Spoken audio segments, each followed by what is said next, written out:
much. It was very interesting also for me, because I'm working on Ottoman travelogues, and the German topic is very important also for German travelers to the Ottoman Empire.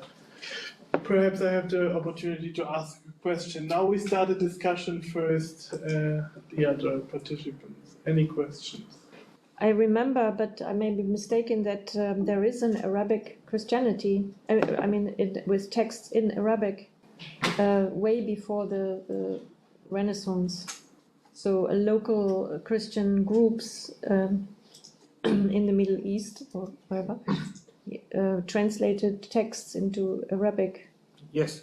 Yeah, so was there, I maybe I missed it, but there were no references from the authors you introduced to this fact that there is a translation and the Ave Maria, in Arabic. Translation of the Bible and commentaries and Christian, maybe local. Yes, of course. This sort of Christian writing in Arabic. Yes. In the medieval. Yes, I have translation of the Bible, part of the Bible in Egypt, in the I think also in the 10th century, and many translation during the medieval time. But I don't understand the So did the authors? They didn't seem to refer to Arabic, sort of the word, they were writing, using examples from and their own translations. Was it their own translation, or was it some traditional translation of the Bible? Yes, Arabic. Now I understand. Yes, there's 2 points. One point is the problem of the Islamized Arabic. In the 17th century, we have some Eastern scholars in Rome who produce a dictionary and a manual of Arabic language, trying to expurgate the Islamic dimension. On the other hand, we have the translations inside, but also the project of translation of the Bible into Arabic in Rome, because in fact there are medieval translation of the Bible into Arabic, but the Bible which then was used, I think that was the Biblia Sacra Arabica that was produced in the 70s of the 17th century. This is the text they use. Then we have many other translations of the Bible into Arabic. But as to my knowledge, the Arabic translation of the Bible, I don't know if they were used in Rome for the Arabic translation of the 17th century. Okay. Because there were a group of Orientalists who works together with Eastern Christian in make this new translation. Yes. But of course there is a manuscript of Isaiah and other, we know about this, but I think there is not a close connection in the early modern. I think, interesting, unexpected. Yeah. Yes, thank you very much. Maybe you already gave the answer and I just missed it during your talk, but it struck me when the Huguenots came in that there's also, of course, a political background to these texts, not just a religious, and of course this is always entangled. And I wanted to ask how much political motives are behind these texts. I think about the wars against the Ottoman Empire of the Holy League and same with the Huguenots. Maybe you can elaborate a little bit more about that. And are there peak phases which such texts against Muslims when there are like peak phases in these wars? Yeah. Yes. Good question, because I forgot to explain this. I had in mind, but I forgot. So the main political the political concern in this writing of Islam is ever present. Because, for example, in the Bibliander edition of the Quran, we have the preface of the Melanchthon Bibliander. In some editions, also the preface of Luther Martin Luther in this preface said, the papal idolatry is worse than the Mohammedan plague. So it's a clear political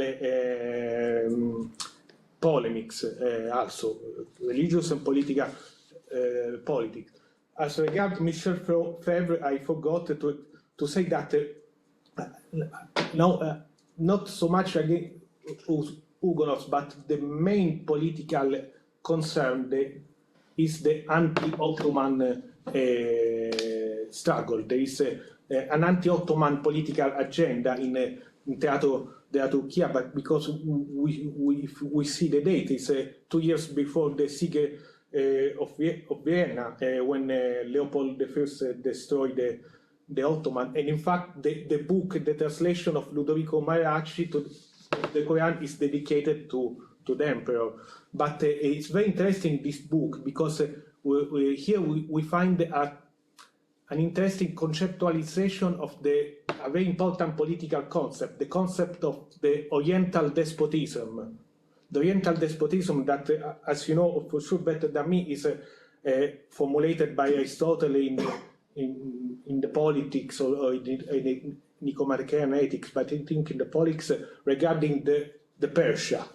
Then in the early modern age, this concept shifted from Persia to Ottoman Empire. In the Prince of Machiavelli, the despota is tutta la monarchia dello turco di uno solo padrone. For example, he said that all the monarchy of the Turk is under one only person. And of course,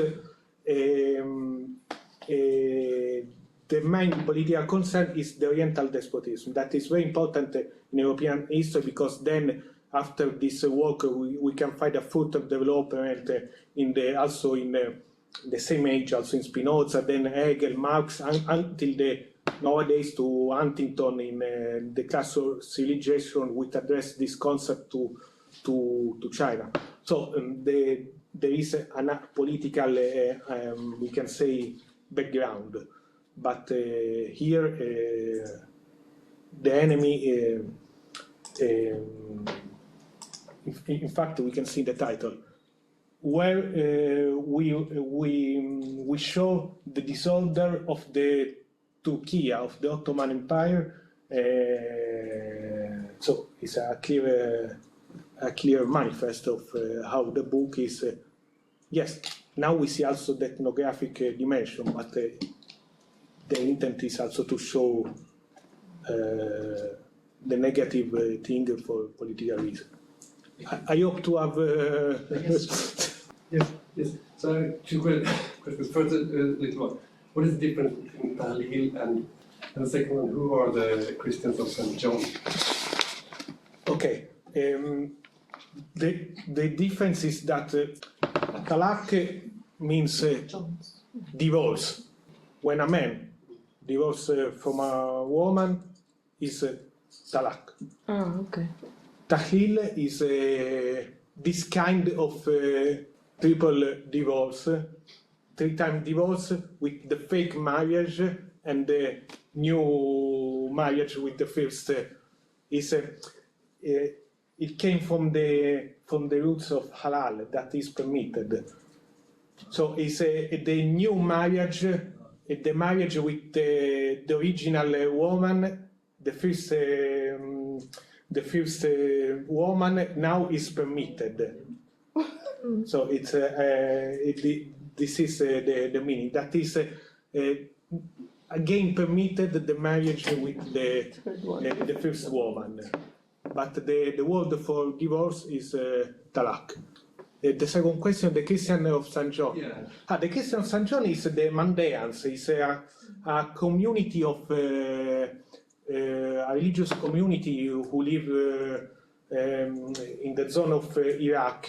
That they say that they are still present today. That they say that they are the follower of John the Baptist, and they practice a kind of baptism with an immersion in the water, and they dress in the white dress.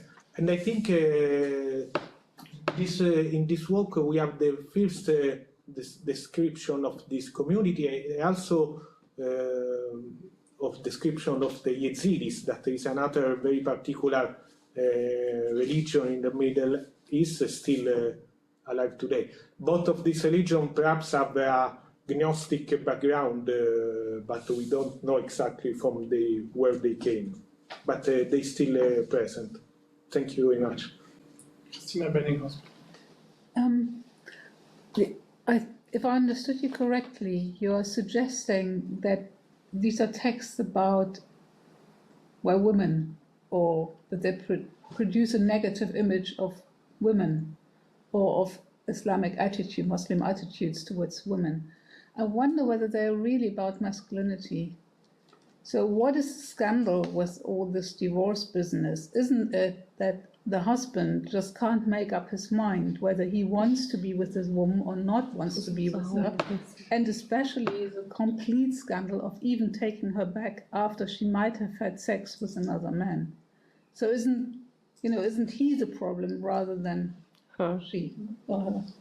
The last sentence. Isn't that this an anti-Muslim polemic which is directed against just these terrible Muslim men who basically just want to have sex all the time and imagine that they will have loads of it in paradise? Isn't it isn't the image that of an over-sexualized Muslim man, and the woman being rather passive in the whole story because she's only being exchanged, as you said, she's just an object. Yes, in fact, we have the exact word object, oggetto. Yeah. So in this understanding of the marital, the marriage relation, yes, the women are totally passive, of course. But there is also, maybe I told at the beginning, a scandalous, a denounce of an attack by missionary, also since the Middle Age, by the Dominican, to the excess of lust of men. They say another things that I don't say, but now I could add that in some missionary work we can read that the Muslim men covered the woman because they have to last, they could have problems. So there is also this denunciation, but the denunciation of the excess of lust of the men is mainly focused on the vision of paradise. Mm-hmm. That is the point, because the awaited virgins in the paradise, as seen by Christian readers of the Islamic tradition, as a clear example of how they are obsessed by sex. In fact, one of the main accusation to Islam is to be a religion. I don't find the word. A carnal religion with too much interest with sexual relation. So this is also an accusation towards the men, of course, but it is mainly focused on the topic of polygamy and on the topic of paradise. And this is the accusation, the attack on the Islamic paradise is so strong that when Christian readers of the Quran read the understanding of paradise of the Muslim philosopher Ibn Sina, Avicenna, who denied the resurrection of the body and denied the carnal, the sensual paradise, they say he was not Muslim. Mm-hmm. Okay, Tirso Gonzalez, for example, say, I agree with him. It's like our paradise is like also the concept of the beatitude, the contemplative beatitude we can find in Aristotle, say the Tirso Gonzalez, but the Sant'Aia. But it is not written in the Quran. So when we find some Muslim, like the philosophers, who say that the paradise is the spiritual vision of God, and is a spiritual thing, they say we agree with this understanding, but Islamic tradition say the other thing. So these philosophers are not Muslim. But if I answer to the question, yes, there is an attack on the masculinity, especially on the topic of polygamy and the vision of paradise, because there is no description of the paradise for women. Thanks a lot. My question is already asked by Christina Benninghaus. And I think we're just in time now. Mm-hmm. Thank you so much for Thank you very much.